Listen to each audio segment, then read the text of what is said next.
যেতিয়াই আপুনি revenue authority বা চাৰ্কেল অফিচত গৈ পেলাই এটুকুৰা মাটিৰ নামজাৰি কৰায় বা আপোনাৰ নামটো সংশ্লিষ্ট চিঠাত অন্তৰ্ভুক্ত কৰে, আপুনি সেই মাটি টুকুৰাৰ মালিক হৈ পৰে নেকি? নামজাৰিয়ে মাটিৰ মালিকী স্বত্ব দিয়েনে? আজি এই বিষয়ে আলোচনা কৰিম। লগতে সুপ্ৰিম কোৰ্ট আৰু আমাৰ গুৱাহাটী হাইকোৰ্টৰ জাজমেণ্টটো আলোচনা কৰিম।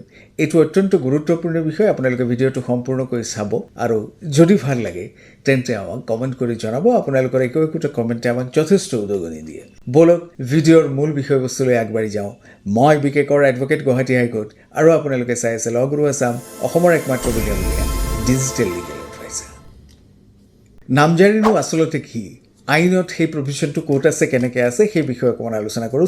Regulation 45 Assam land and revenue regulation 1886ত কোৱা হৈছে যে যেতিয়া ৰেভিনিউ ৰেকৰ্ডছত আপোনাৰ নামটো অৰ্থাৎ চাৰ্কেল অফিচৰ যিখিনি ৰেভিনিউ ৰেকৰ্ডছ থাকে বা এখন জিলাৰ যিখিনি ৰেভিনিউ ৰেকৰ্ডছ থাকে, তাত যেতিয়া আপোনাৰ নামটো অন্তৰ্ভুক্ত কৰা হয় এটুকুৰা মাটিৰ লগত, সেইটোকে নামজাৰি বুলি কোৱা হয় বা মিউটেশ্যন বুলি কোৱা হয়। নামজাৰি কিহৰ ভিত্তিত কৰে? আপোনাৰ মাটিৰ দলিল বা আপোনাৰ মাটি টুকুৰাৰ ওপৰত থকা দখলৰ ওপৰত ভিত্তি কৰিহে মণ্ডলে এটা ৰিপৰ্ট দিয়ে আৰু তাৰ মিউটেশ্যন হয়। আজিকালি অৱশ্যে অটো মিউটেশ্যন হয়। যেতিয়াই আপুনি মাটি এটুকুৰা কিনে তেতিয়াই লগে লগে আপোনাৰ নামটো অট'মেটিকেলি ৰেকৰ্ডত অন্তৰ্ভুক্ত হৈছে। কিন্তু যিটো অত্যন্ত গুৰুত্বপূৰ্ণ কথা সেইটো হৈছে যে ৰেগুলেশ্যন 45ত নামজাৰি হ'ল আৰু 47 নম্বৰ ৰেগুলেশ্যনত কৈছে, Assam land and revenue regulation 1886ত, যে ৰেভিনিউ ৰেকৰ্ডত নামজাৰি হোৱা মানে আপুনি মাটিৰ মালিকী স্বত্ব পোৱা নাই। সেইটো একমাত্ৰ আপুনি যে খাজানা জমা দিয়ে বা ৰেভিনিউ জমা দিয়ে, সেই ৰেভিনিউ বা খাজানা দিয়াৰ বাবে আপোনাৰ নামটো ৰেকৰ্ডত অন্তৰ্ভুক্ত কৰা হ'ল। কিন্তু আপোনাৰ মালিকী স্বত্ব ৰেভিনিউ ৰেকৰ্ডছত সেই নামজাৰিৰ জৰিয়তে প্ৰতিপন্ন নহ'ল। কিন্তু নামজাৰিয়ে যদিও মালিকী স্বত্ব প্ৰদান নকৰে, কিন্তু মালিকী স্বত্ব শেষো কৰিব নোৱাৰে। নামজাৰি থকা মানে আপোনাৰ মালিকী স্বত্বৰ প্ৰমাণ কৰাৰ এটা ষ্টেপছ হ'ব পাৰে বা এটা পন্থা হ'ব পাৰে, কিন্তু সি ডিৰেক্টলি যে মোৰ নামজাৰি আছে কাৰণে মই মাটিৰ মালিক, সেইটো নহয়। এই ক্ষেত্ৰত 2021 চনত সুপ্ৰিম কোৰ্টৰ Jitendra Singh versus state of Madhya Pradesh নামৰ এটা গোচৰত সুপ্ৰিম কোৰ্টে একেবাৰে ক্লিয়াৰলি কৈছে যে নামজাৰিয়ে কোনো মালিকী স্বত্ব প্ৰমাণ নকৰে। মালিকী স্বত্ব প্ৰমাণ কৰিবলৈ হ'লে বা এটুকুৰা মাটিৰ কোন মালিক হয় নহয় সেই ধৰণৰ যদি ডিছপিউট এৰাইজ কৰে তেন্তে সেইটো নিৰ্ধাৰণ কৰিব একমাত্ৰ চিভিল কোৰ্টে। গতিকে 2021 চনৰ এই জাজমেণ্টটোত সুপ্ৰিম কোৰ্টে ক্লিয়াৰ কৰি দিছে যে নামজাৰি আচলতে মাটিৰ মালিকী স্বত্ব প্ৰমাণৰ কাৰণে কোনো ধৰণে সহায় নকৰে। এতিয়া বহু সময়ত আমি লক্ষ্য কৰিছোঁ যে বহু চতুৰ ব্যক্তিয়ে তেওঁলোকৰ নাম কোনো জেগাত কোনো মাটিত ইলিগেলভাৱে অন্তৰ্ভুক্ত কৰে, মণ্ডলক মেনেজ কৰে, চাৰ্কেল অফিচাৰক মেনেজ কৰে। সাধাৰণতে আমাৰ অসমত এইটো আমি দেখা পাওঁ। এইটো কোনো লাজ কৰিবলগীয়া কথাও নহয় বা এইটো কোনো লুকুৱাবলগীয়া কথাও নহয়। আমি সকলোৱেই জানো যে চাৰ্কেল অফিচ বা মণ্ডল অফিচত সাধাৰণতে এই ধৰণৰ কাৰ্য চলি থাকে বা কিছুমান দালাল চক্ৰ চলায় যে এটুকুৰা মাটিত ৰংলি কোনোবা এজন মানুহৰ নাম অন্তৰ্ভুক্ত হৈ গ'ল।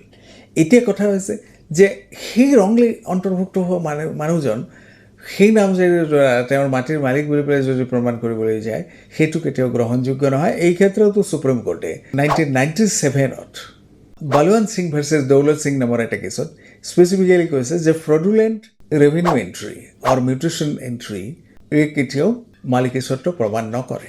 এই ক্ষেত্ৰত একচুৱেল অ'নাৰ যিজন আচল মালিক, তেওঁ চিভিল কোৰ্টত গৈ পেলাই যদি তেওঁৰ মালিকী স্বত্বটো প্ৰমাণ কৰি দিব পাৰে, তেন্তে কিন্তু সেই যিজন ৰংলি নাম সোমোৱাইছিল প্ৰতাৰণামূলকভাৱে যদি তেওঁৰ নাম অন্তৰ্ভুক্ত কৰি থাকে যিজন ব্যক্তি, তেওঁৰ নামটো কৰ্তন হৈ যাব।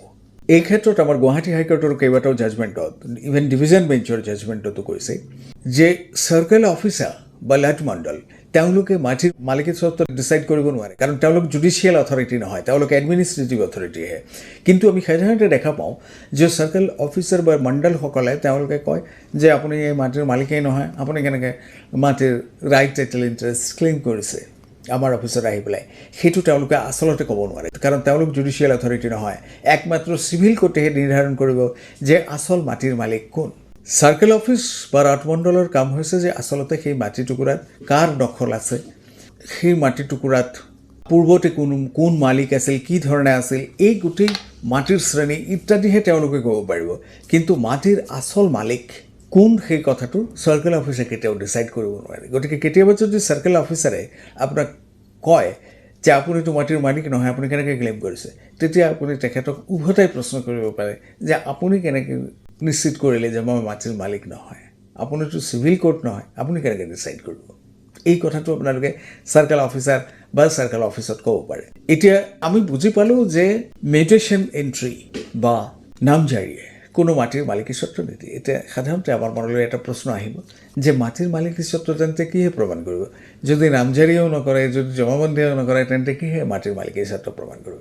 মাটিৰ মালিকী স্বত্ব প্ৰমাণ কৰিবলৈ হ'লে এটা কথা সদায় মনত ৰাখিব যে এখন ভেলিড চেল ডিড বা এখন ভেলিড ইনষ্ট্ৰুমেণ্ট, সেয়া গিফ্ট ডিডেই হওক, চেল ডিডেই হওক বা যিকোনো ধৰণৰ উইলেই হওক বা কিবা হওক, সেইটো যদি আপোনাৰ হাতত থাকে তেন্তে সেইটো হৈছে আপোনাৰ প্ৰাইম ডকুমেণ্ট যে আপুনি মাটিৰ মালিক, সেইটো প্ৰমাণ কৰিবলৈ।